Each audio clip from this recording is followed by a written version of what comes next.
Hello, everyone. It's now officially time to start the webinar, and I'd like to begin by offering you all a very warm welcome to this webinar today, which is entitled The Importance of Accurate Monitoring of Coliforms and E. coli in the Drinking Water Distribution System. My name is Nigel Otter, and I'm the moderator for today. So just before we get started, I'd like to quickly run through a couple of housekeeping items. The first one is that you should all have access to the chat box, which is at the lower right of your screens. Please use this feature if you'd like to send a message to everyone. As always, we'd very much welcome questions from you all. If you do have one, please type it into the questions panel rather than the chat panel, as this will help us to manage the questions more efficiently. If we don't get to answer everything during today's session, we promise to follow up with you afterwards. A PDF copy of this presentation is available to download during the session today. To find it, just click Apps at the bottom, again at the bottom of the screen, then click Handouts to download the copy of the slides and any other resources shared throughout the presentation. Click the icon to download the file. There are also two other documents available for you to download. One is a Cholera 18 fact sheet, and the other one is a booklet entitled Why Water Network Operators Need to Remain Alert to the Threat of Microbial Contamination. Also, a link to the recording will be sent out to everyone after the end of our session today. If you encounter audio or video issues during this webinar, click the help icon at the bottom left corner of your screen to access the help menu. You can choose the phone dial-in option and follow the instructions to phone in to the session, and that should eliminate any audio issues you may experience on your computer or mobile device. All right, let's go ahead and get started. As stated, the title of this webinar is The Importance of Accurate Monitoring of Coliforms and E. coli in the Drinking Water Distribution System, and there are a number of considerations that our speakers will address today. I'm delighted to welcome our first speaker, Professor Colin Fricker. Colin Fricker is Adjunct Professor of Environmental Studies at Queen's University, Kingston, Ontario, and has a long and distinguished career involved in water microbiology. He has published more than 90 peer-reviewed papers, edited 5 books, and presented over 200 papers at international conferences. He is also a consultant to water utilities as far away as New Zealand, where he's on call to troubleshoot and give advice at a moment's notice. Over to you, Colin. Thank you, Nigel, and good afternoon, everybody. You may be wondering why the title of this webinar mentions the distribution system, and specifically why accurate methods are important for the distribution system. That's largely because in the last 10 years, the distribution system has become the cause of more cases of waterborne disease and more outbreaks of waterborne disease than failures of treatment. So that's why now water utilities around the world are focusing much more on the distribution system than they used to because of this prevalence of disease. So I'm going to start with fairly simple at the beginning, talk about the importance of indicators and why we, a little bit of the history, and then why we test for them and perhaps what they mean. So originally indicators were used to indicate the likely presence of fecal material. So a very long time ago, just heterotrophic plate count, but followed quite quickly by the introduction of the term coliform. And the coliforms were essentially bugs that mimicked E. coli. So they had some of the properties that E. coli has, largely that they grew in the presence of bile salts and were able to ferment lactose. These were then largely replaced by fecal coliforms, which there's really no such thing. These are just a subset of the coliform group that are able to grow at slightly elevated temperatures, typically 44 degrees. And then more recently, E. coli has become the indicator of choice for the presence of fecal material. And the reason for this is that there was a thought that E. coli only occurs in the GI tract of humans and other warm-blooded animals. This has subsequently been shown to be incorrect, and there's certainly studies published showing that some strains of E. coli can reproduce in the environment, in water bodies, etc. But it appears that that's fairly rare. So let's talk a little bit about what these indicators actually indicate.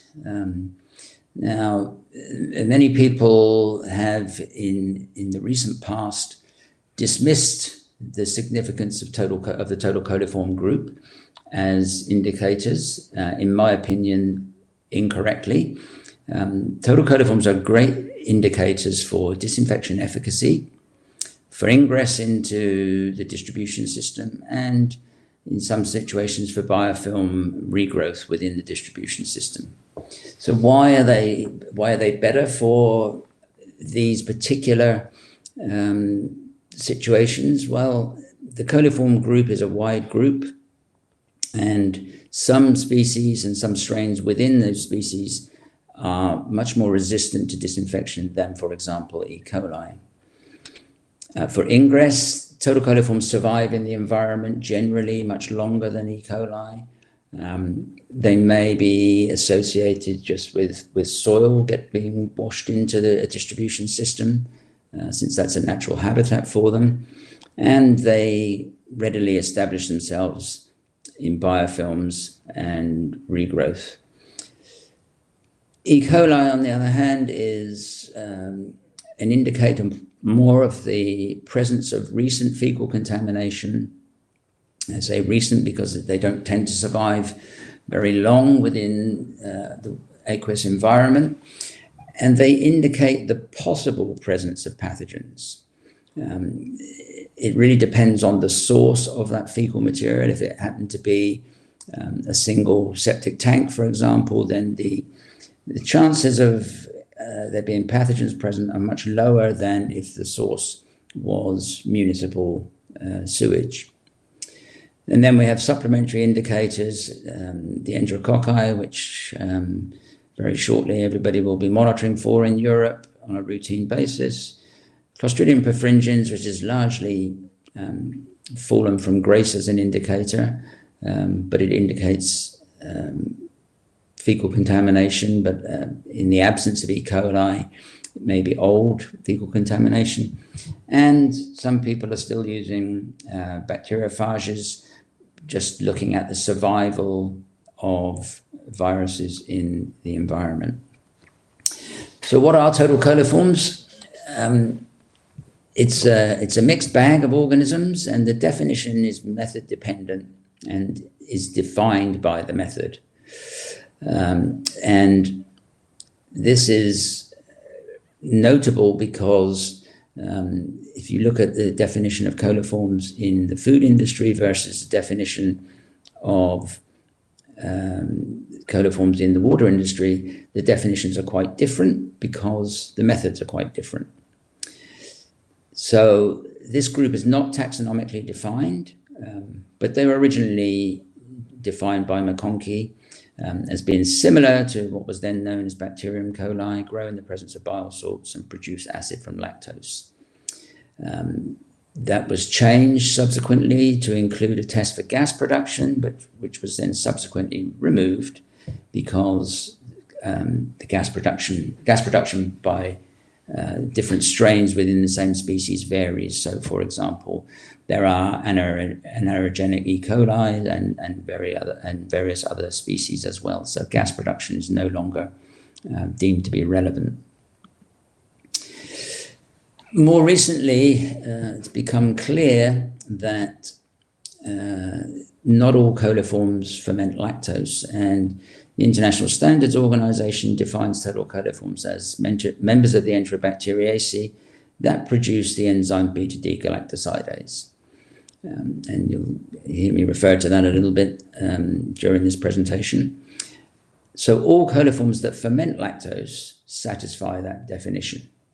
So any coliform that ferments lactose is a member of the Enterobacteriaceae and produces the enzyme galactosidase. However, there are many coliforms, somewhere in the region of 10 to 15%, that do not ferment lactose. So looking for total coliforms with a lactose-containing medium rather than a medium that contains a substrate for galactosidase will miss a proportion of coliforms, and these will typically appear on media as colorless or pink colonies, and when subsequently checked may well possess the enzyme galactosidase. So what we know is that galactosidase-based methods inherently detect more coliforms than lactose-based methods.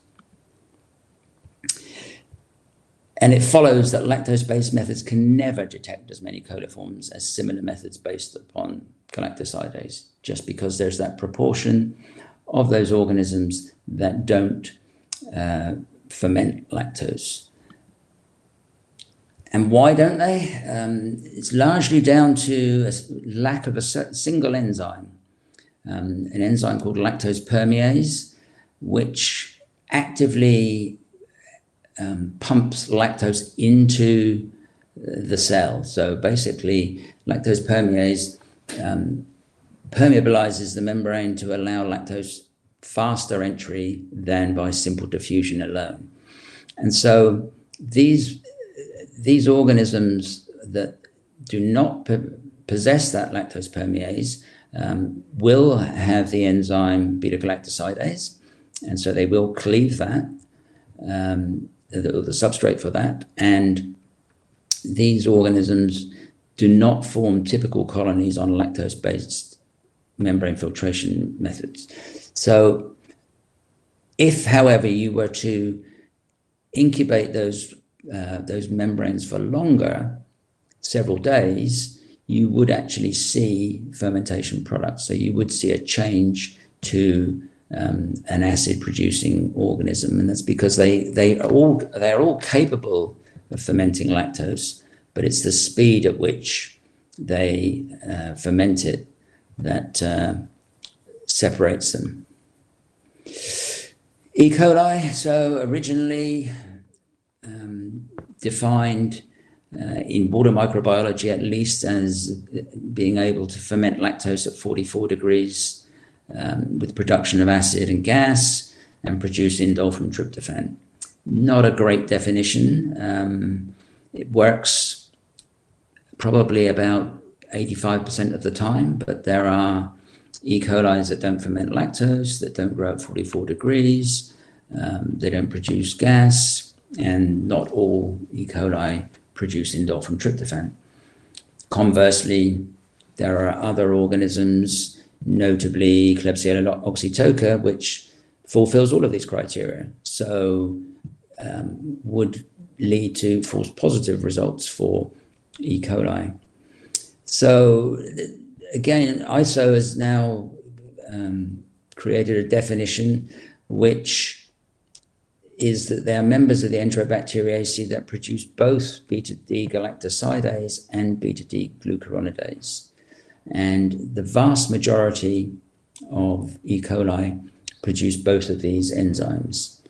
Now, you will see in the literature, some of you may be familiar with this in the literature, there have been studies suggesting that the proportion of E. coli that produces glucuronidase can be quite low, around 90%.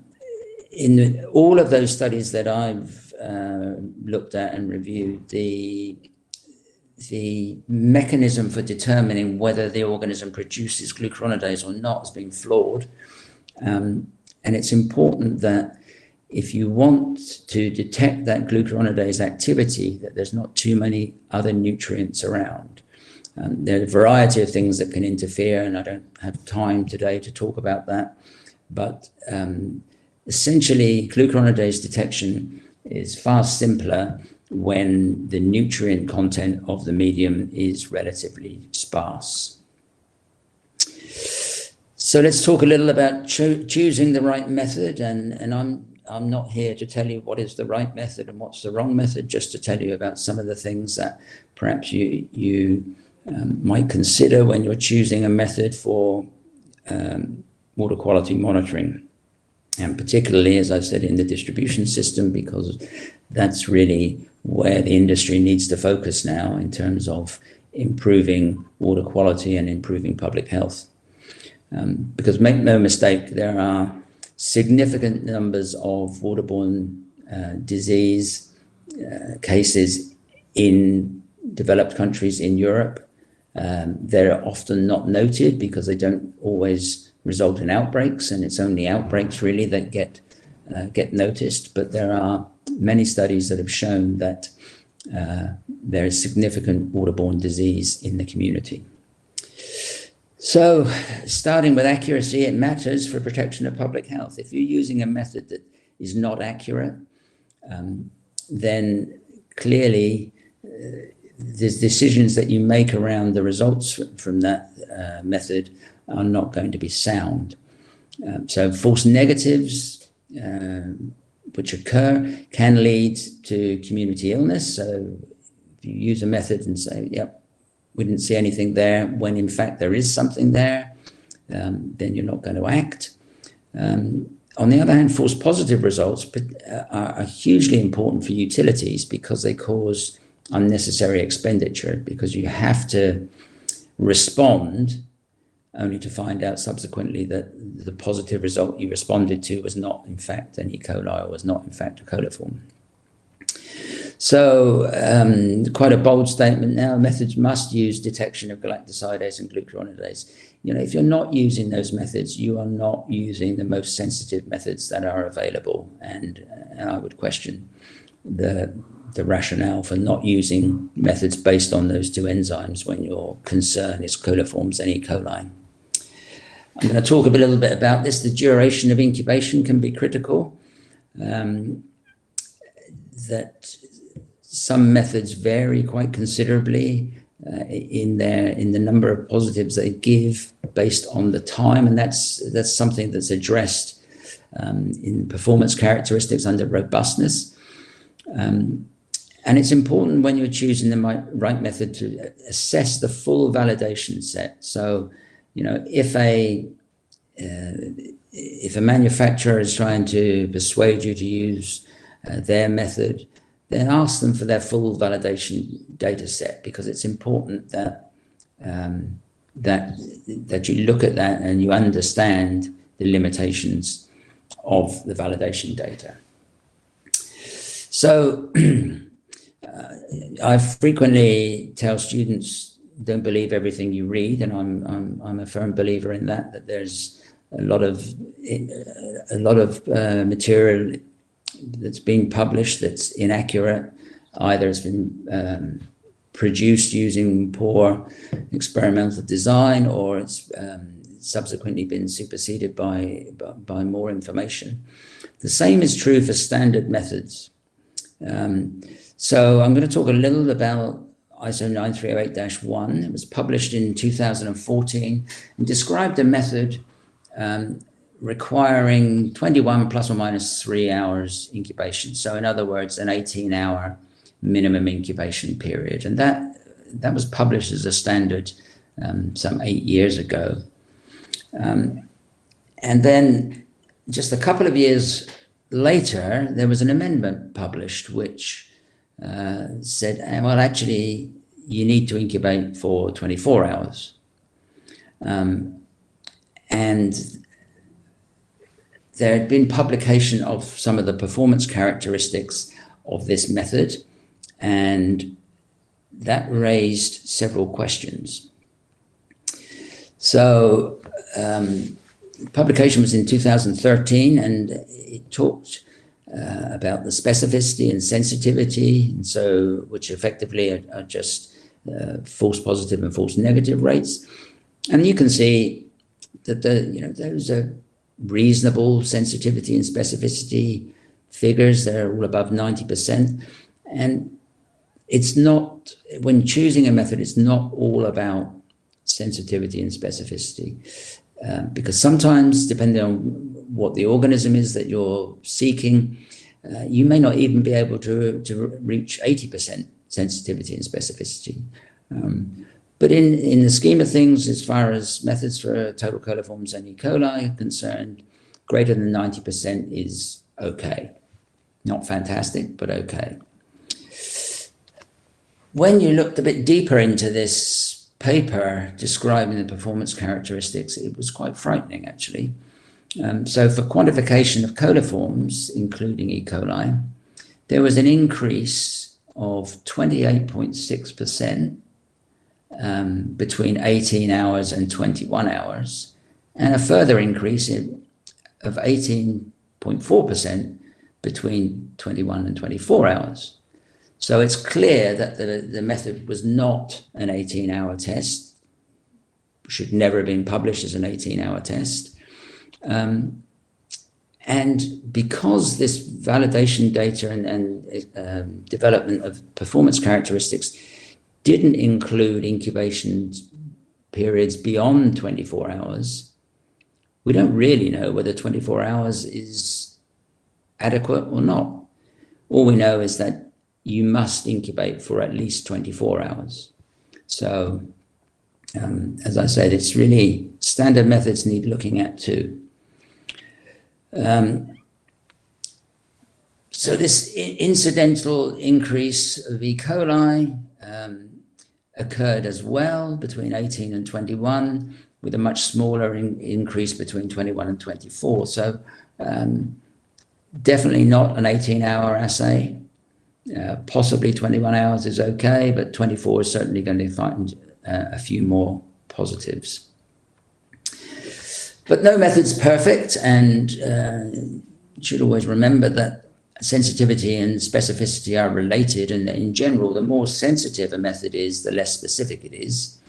And the more and sensitivity and specificity can both be impacted by the duration of incubation. This might be because of injured cells and subsequent lag times. It may be because of inducible enzymes. Both galactosidase and glucuronidase are inducible. It could be that some strains have low level of constitutive enzymes, which we know is the case with E. coli and with coliforms. So it's imperative that you understand the limitations of the method. Important also with membrane filtration methods that you understand that there can be interactions between the membrane and the culture medium, and this has been demonstrated many times, and that some membrane types are incompatible with certain media, leading to poor sensitivity. It is important that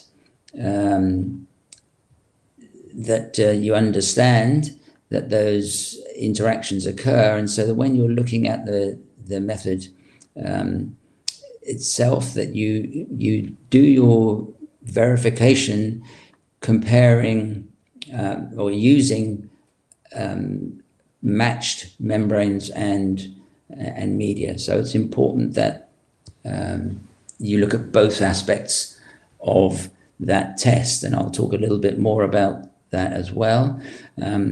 Some media are also very temperature sensitive. So 0.2 degrees above optimum can cause problems, and so calibration is hugely important. So going on to talk a little bit more about the components of a method. For MPN methods, for example, colloidal quantity tray, validation of the method must be with specified medium, trays, and sealers. So it's not just the medium that impacts performance, but the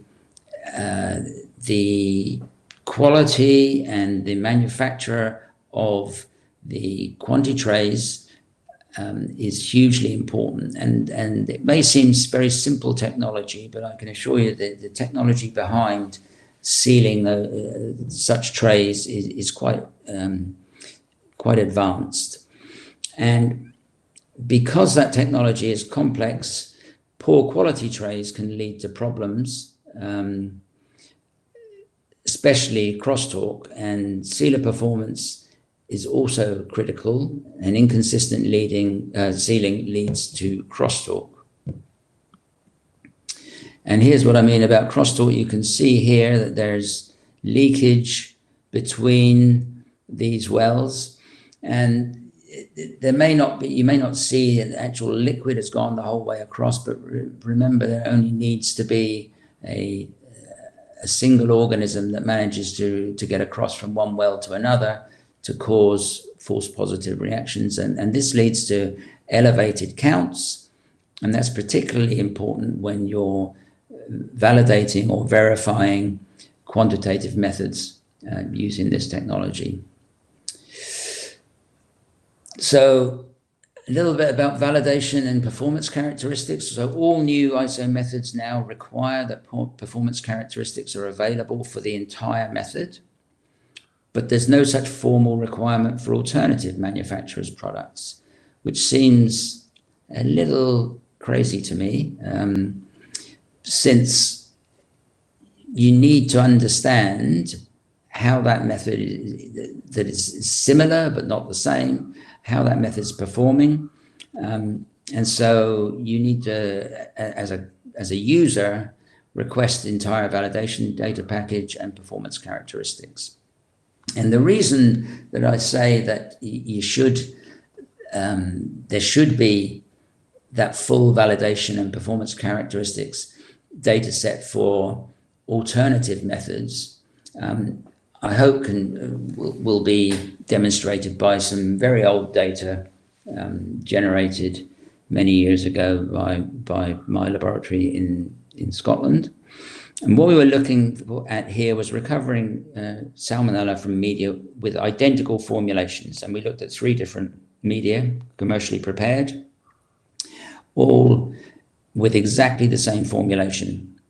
And what we see here is the first comparison of manufacturer A and B, and you can see they're very, very similar. And the chi-squared here gives a probability of greater than 0.6. So essentially, these methods are the same. Great, that's what you'd expect.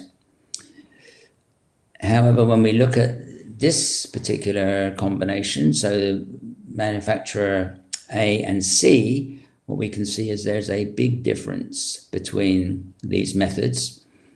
17 samples positive by method A, negative by method C, and a chi-squared of less than 0.01. So very significant difference between those.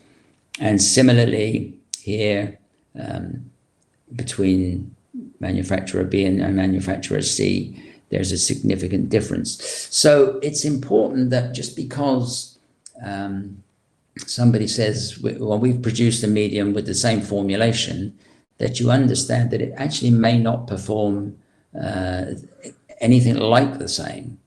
So side-by-side trials, such as those I've just shown you, can be useful. Using studies conducted using ISO 17994 can give an insight into method performance. However, the type and origins of samples that are used for these studies can have a major impact on the outcome.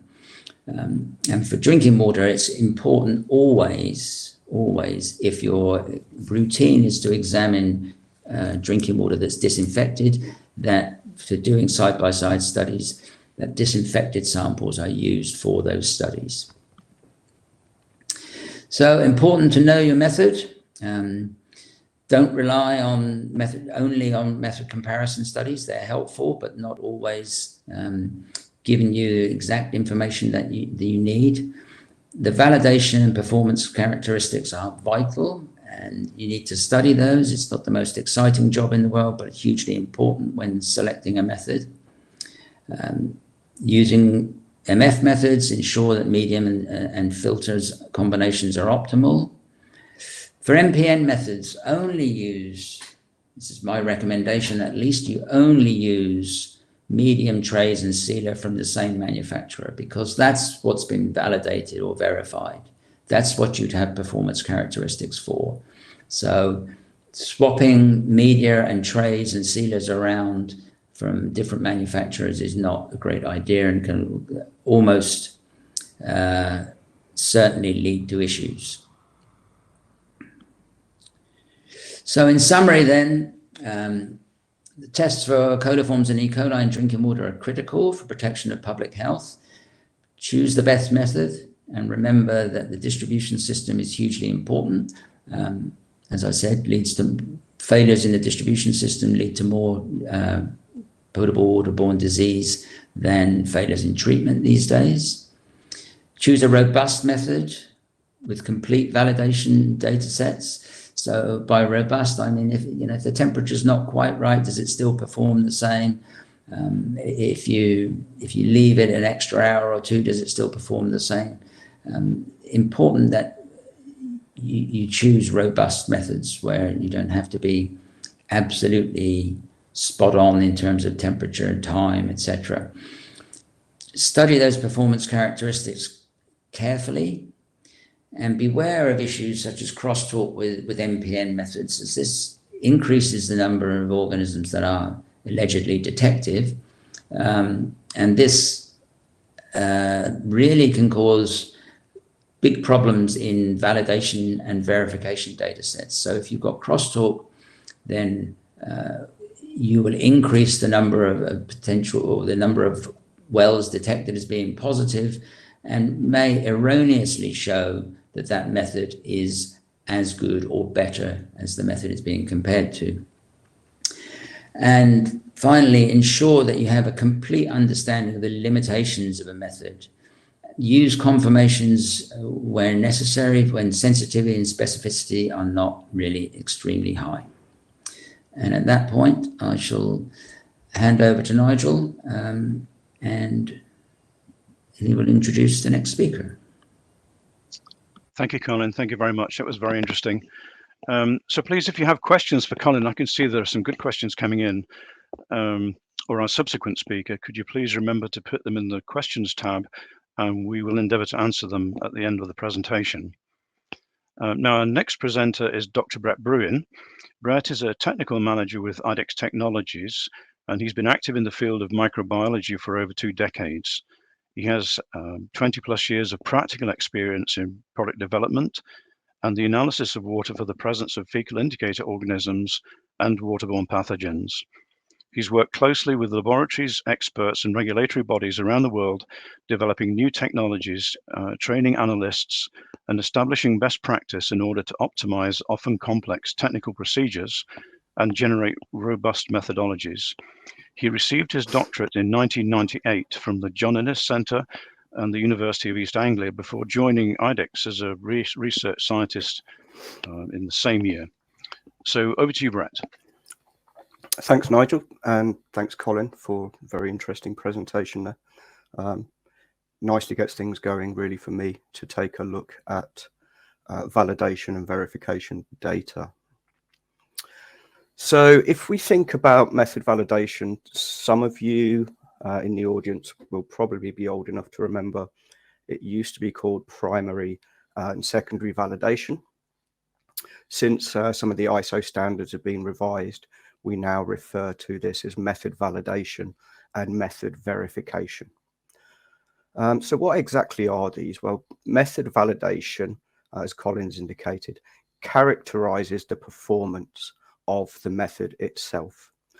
So we're looking at all these good things like sensitivity, specificity, false positive rates, false negative rates.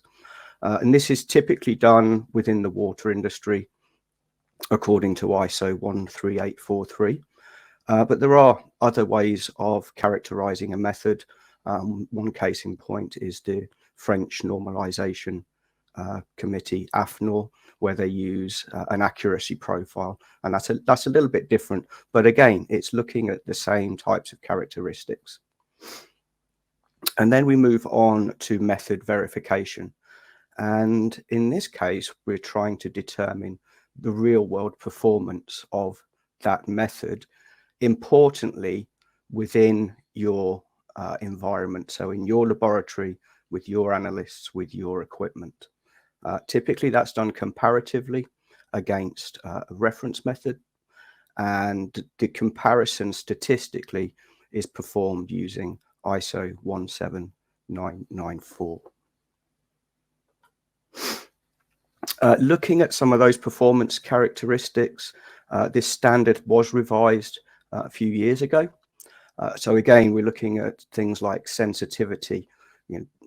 Does it detect all of the positive target bacteria within a sample? Or specificity, does it detect the target organisms but not non-targets?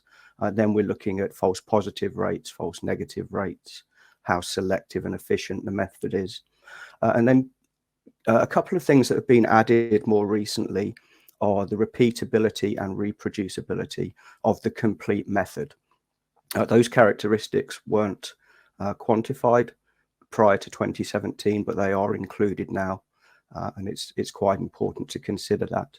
We still do consider uncertainty of counting, and as Colin already indicated, we also look at the robustness of the method, which is very important to determine how consistently the method performs when subtle changes occur, such as incubation temperature or incubation time. So this is some data for method characterization of Colilert 18. We've got quantified results there for sensitivity, specificity, false positive rates, false negative rates. But what does it really mean? And it's difficult to understand that, because ISO, whilst it provides some recommendations for certain characteristics, such as sensitivity, they don't actually give you rates that are acceptable for false positives or false negatives. So is 10% false positive rate too high? Is it acceptable? Depends what you compare this to. And it's very difficult to compare a lot of methods to anything, because the performance characteristics don't exist for the majority of traditional reference methods.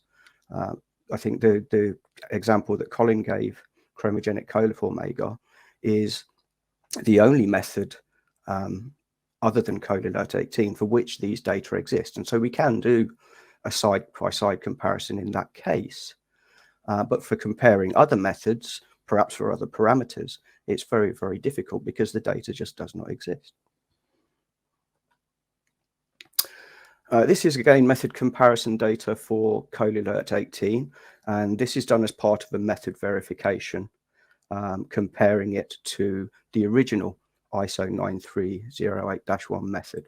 I do apologize, there's a slight error on here. The two blue boxes should say trial method more sensitive.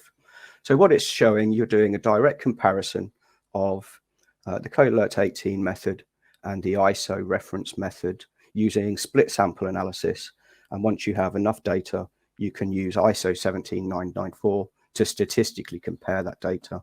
And the output here again is that the Colilert 18 method is significantly more sensitive. But again, what does that really mean in the context of the real world?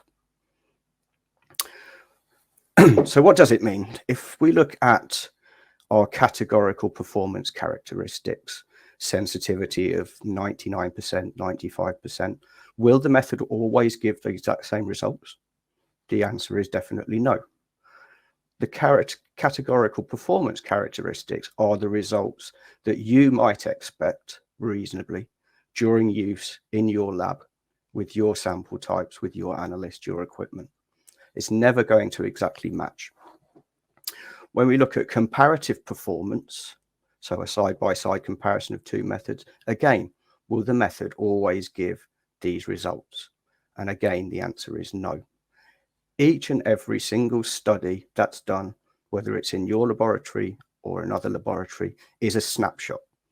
It's a moment in time showing the data with those samples in that lab on that particular time period when the trial was done. So you should importantly try and understand your method, and that's why the performance characteristics are very important. It gives you some idea of what you can expect, but you also should look for as much additional data to give you confidence in the performance of a method in different situations, in different countries, with different matrices.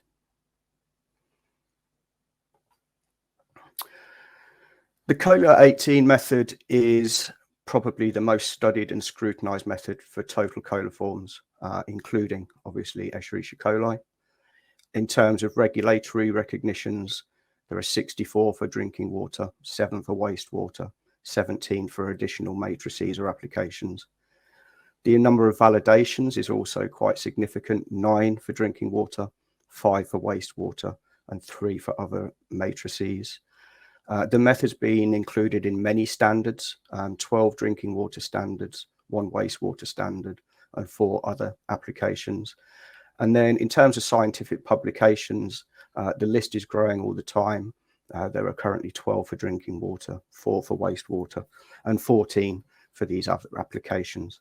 I'm not going to obviously go through all of these today. We don't have time for that.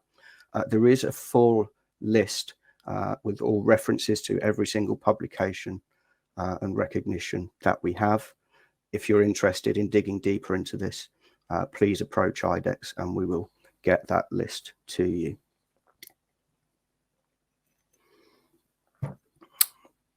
Finally, I just wanted to go through a couple of examples and show the types of data that we do see with method comparison and various scientific studies, and also why it's important.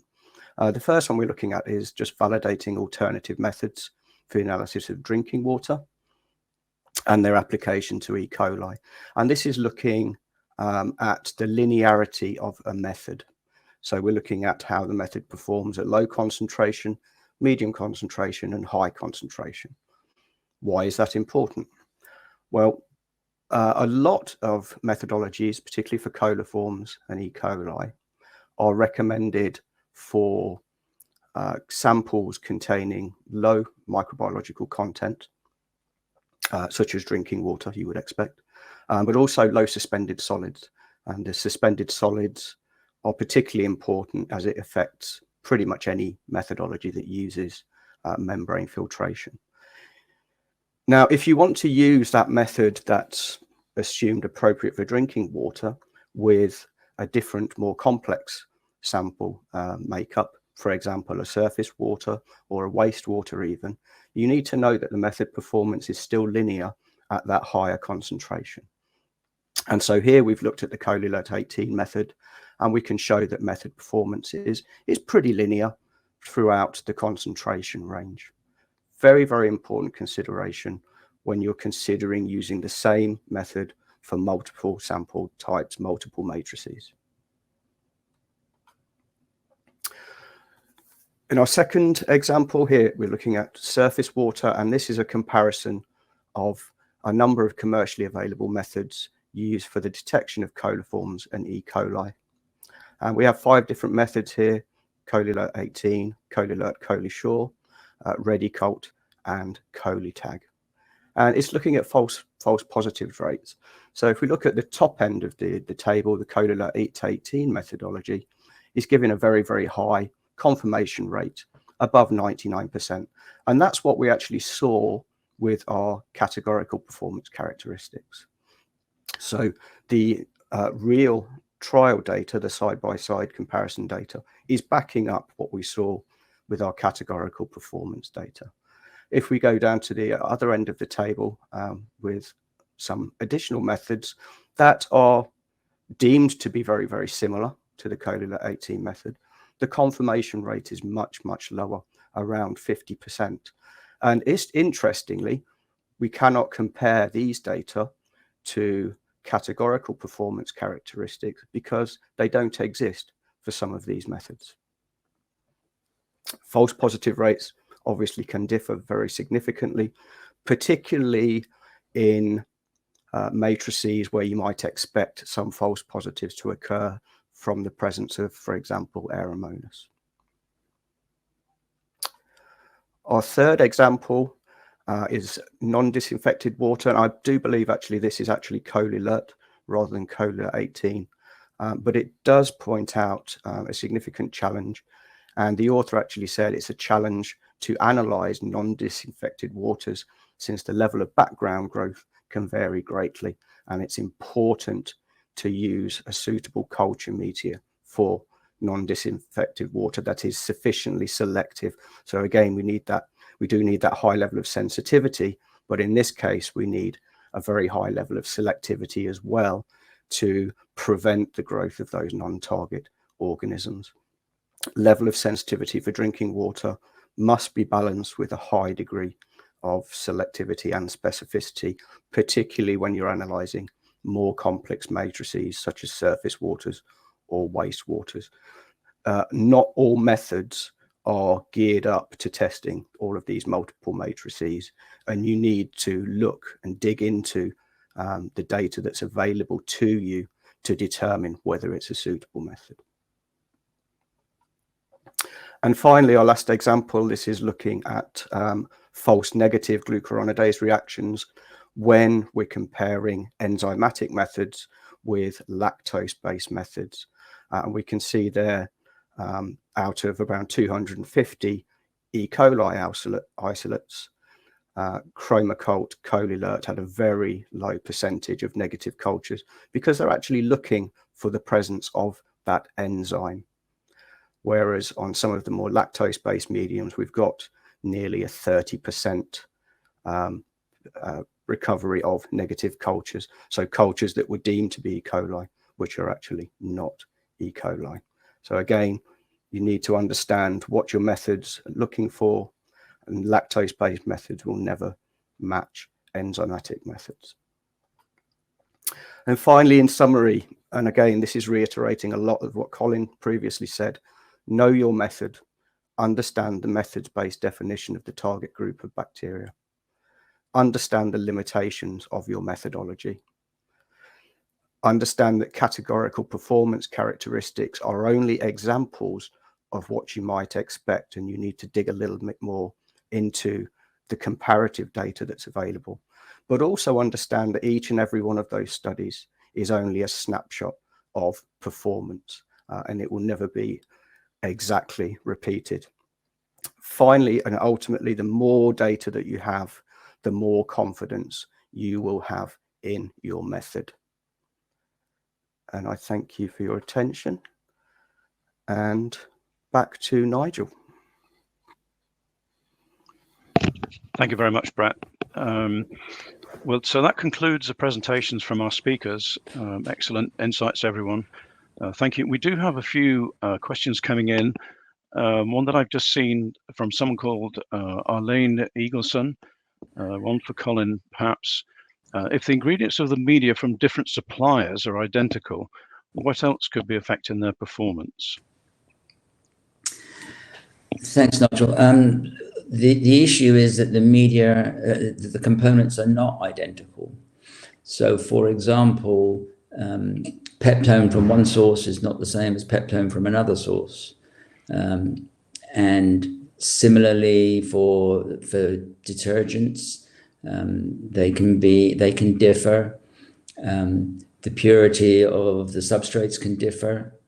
And in those examples that I gave with recoveries of salmonellas, what we found there when we looked more closely was that two components, whilst they were exactly the same on the bottle, two components of the media varied and caused those differences. One was the peptone, and the other was the dye that's used to inhibit non-target bacteria. So what I'm saying is that it may say that the materials are the same, but the peptone in particular varies.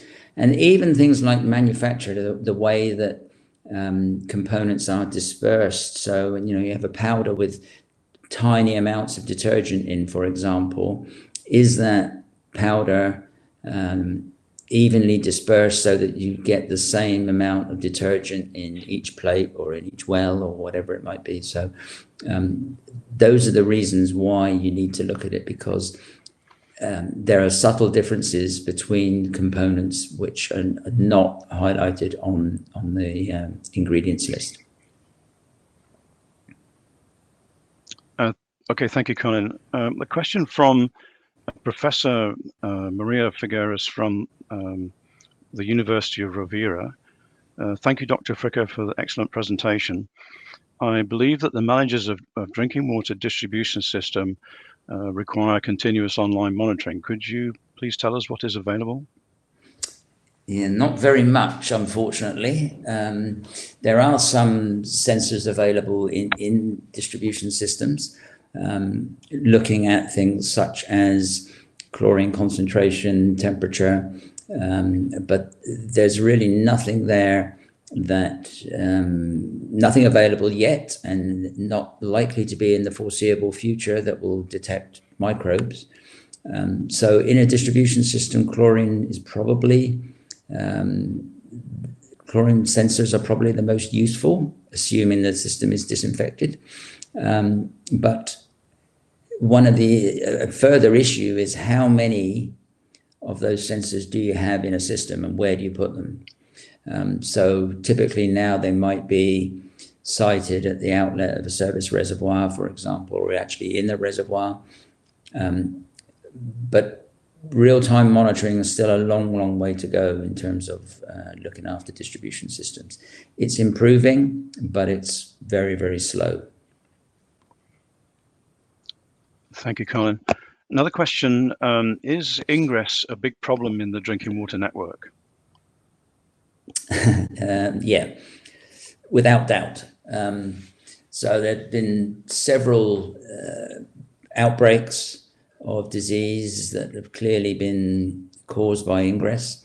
And ingress really is related to the integrity of the system. So if you have leakage, you have ingress. Because irrespective of whether it's positive pressure inside that pipe, there's ways for water to get in, whether that be because it's transient drops in pressure, for example, when there's a firefighting episode, or there's a big increase in demand for some other reason. But also, even with highly pressurized systems, water can get drawn in by Venturi effect, and that water on the outside of the pipe is or potentially contaminated.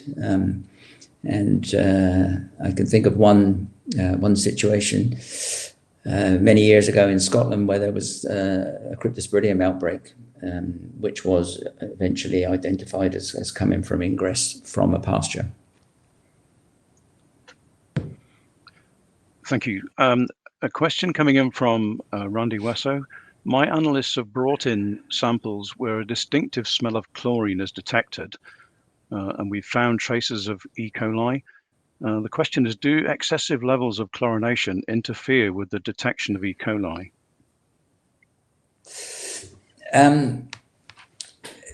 Not generally. So it's an interesting question, because it's often thought that if there's chlorine in a sample, there can't possibly be live viable E. coli there. But we know through painful years of experience that that's not the case. So often bacteria will be either adherent to or encased within particles within a sample where the chlorine just can't get to the organism and it's not killing them. So you can have chlorine present, but some organisms can still survive. Now, obviously, if there's too much chlorine and the chlorine remained in the culture medium, as in a liquid medium, for example, that would cause a problem.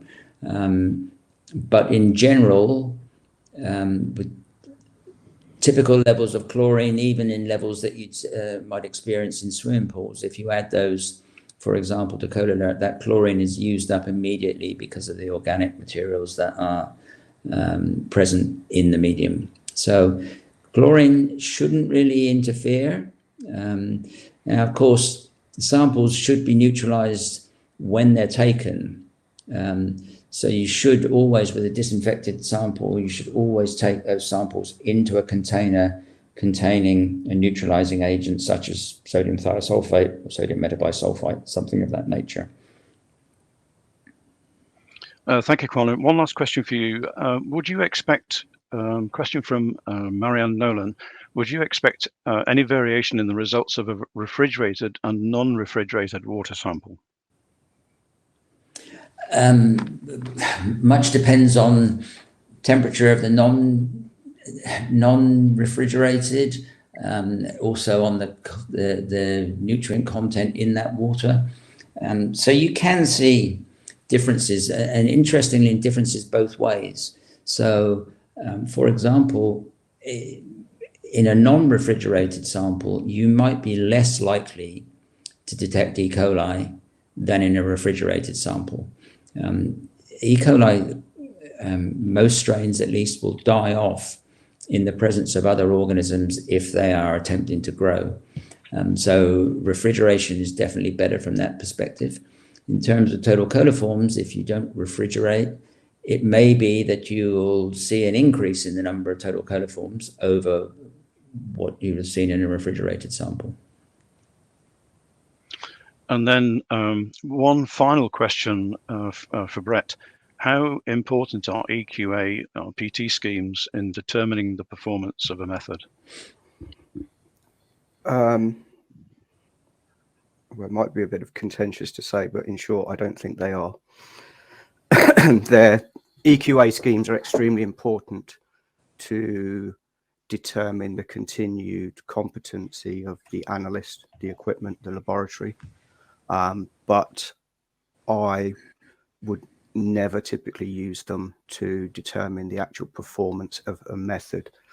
One caveat to that is that I do know there are some schemes where certain categories of organisms are included to highlight the limitations of a method. For example, a glucuronidase negative E. coli might be included in a PT so that analysts become aware of that limitation, but it's not really indicating that the method is not performing, because we know enzymatics based on glucuronidase will not detect glucuronidase negative E. coli. So that's my short answer to that. Thank you, Brett. We have more questions than we have time to answer, unfortunately, and time's drawing to a close. We will actually get back to all the people that have asked questions. We'll be in contact with you following the webinar, but we need to draw things to a close at this point. So that concludes our presentations from our speakers, and excellent insights, everyone. Thank you very much. So that's all we have time for today. As I say, we will get back to you with answers to any questions that you've asked. They're all great questions coming in. If you're watching this as an on-demand viewer and have questions, please direct them to EMEA Tech Support at IDEXX.com. After the session, you'll receive an email with a link to the recording of this webinar that you can watch. Thank you for sharing your time with us today. And thank you again to our speakers, Colin and Brett, for sharing their excellent expertise with us. And I hope you enjoy the rest of your day. Thank you, everyone.